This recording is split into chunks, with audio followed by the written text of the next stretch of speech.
समय के सर्वश्रेष्ठ उपयोग का 9वां सिद्धांत। समय को व्यवस्थित करें। अव्यवस्थित जीवन हमारे सामने कई मुश्किलें खड़ी कर देता है। इनमें से एक मुश्किल यह है कि हमारा समय ना चाहते हुए भी अनावश्यक रूप से बर्बाद होता है, और दुखद बात यह है कि हम खुद ही इसके लिए दोषी होते हैं।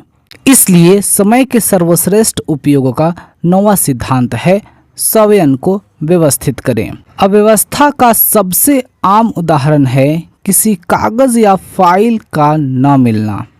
अनुमान है कि ऑफिस में काम करने वाले लोग किसी कागज या फाइल को खोजने में हर दिन लगभग 30 मिनट बर्बाद करते हैं।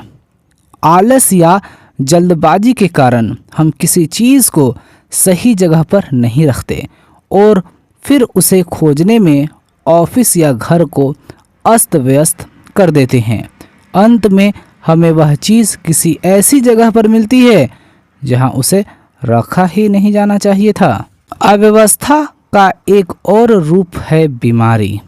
असंतुलित भोजन, अनियमित नींद, चिंता, तनाव और हानिकारक आदतों की वजह से अक्सर हम खुद ही बीमारी को आमंत्रित करते हैं। समय का सर्वश्रेष्ठ उपयोग करने के लिए हमें व्यवस्थित जीवन जीना चाहिए ताकि बीमारी हमसे दूर ही रहे। हमें यह याद रखना चाहिए कि बीमारी की वजह से हमारे कई दिन बर्बाद हो सकते हैं, क्योंकि इस दौरान हम कोई रचनात्मक या चुनौतीपूर्ण कार्य करने की स्थिति में नहीं होते हैं।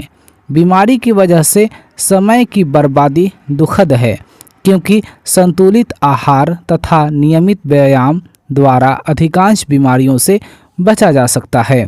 अव्यवस्था का एक और रूप है आवश्यकता से अधिक या कम भोजन करना। अधिक भोजन करने के बाद हम सुस्त पड़ जाते हैं, हमारी एकाग्रता और ऊर्जा में कमी आ जाती है, जिस वजह से हमारा काम अच्छी तरह नहीं हो पाता है। दूसरी तरफ ज़रूरत से कम भोजन करना भी ठीक नहीं है, क्योंकि ऐसा करने पर हमें कमज़ोरी या सिर दर्द होने लगता है।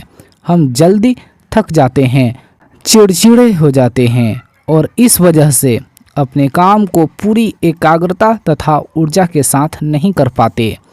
अव्यवस्था का एक और रूप है अनावश्यक चर्चा, चाहे वह चर्चा प्रत्यक्ष हो या अप्रत्यक्ष। फोन पर चर्चा करने से पहले यदि हमारे पास आवश्यक बातों की बिंदुवार योजना हो तो चर्चा सामर्थ्य होती है, परंतु अगर हम फोन पर गैर ज़रूरी बातें करते रहें और ज़रूरी बातें भूल जाएं, तो निश्चित रूप से यह हमारी लापरवाही का सूचक और समय की बर्बादी का उदाहरण है। अव्यवस्था का एक और आम उदाहरण है बिना अपॉइंटमेंट लिए किसी से मिलने चले जाना। यदि आपने अपॉइंटमेंट नहीं लिया है तो हो सकता है कि आपको मिलने के लिए अनावश्यक इंतज़ार करना पड़े और आपका समय बर्बाद हो। यह भी हो सकता है कि सामने वाला आपसे मिले ही नहीं और आपके आने जाने का पूरा समय बर्बाद हो जाए। यह ध्यान रखें कि अगर आपकी दिनचर्या व्यवस्थित है तो आपका जीवन भी व्यवस्थित होगा, और जब आपका जीवन व्यवस्थित होगा तो आप सहजता के समय का सर्वश्रेष्ठ उपयोग कर पाएंगे। जय हिंद, जय भारत।